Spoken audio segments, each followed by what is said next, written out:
If any rock band fits the hard-drinking, drug-taking, hotel-wrecking stereotype, it has to be Motley Crue.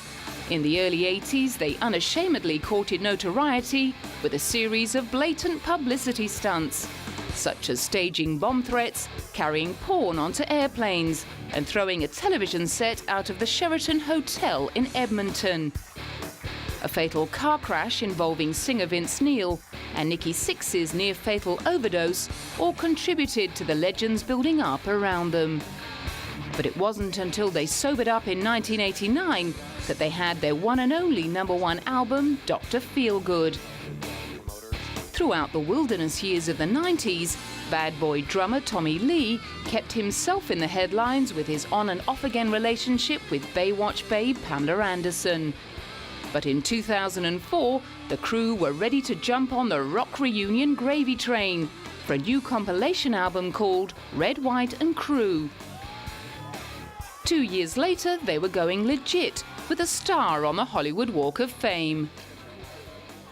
I was noticing that we have the Erotic Museum in Fredericks right here, so I think this is a perfect place for the star. What do you guys think? Hanging around downtown LA brought back memories of the good old, bad old days. You just freaked me out. Just reminded me about us driving around in my van with a staple gun, putting up posters on every freaking telephone pole. Streets all these poor palm trees have staple marks in it from us. Yeah.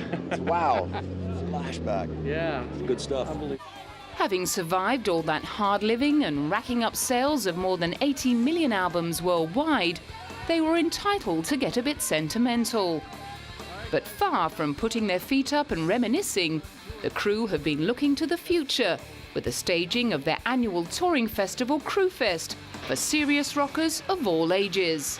For some reason, people like to take bands and go, all bands from that era should tour together, and I think it's the smarter acts that go, no, we should tour with all bands from any era that are great rock bands.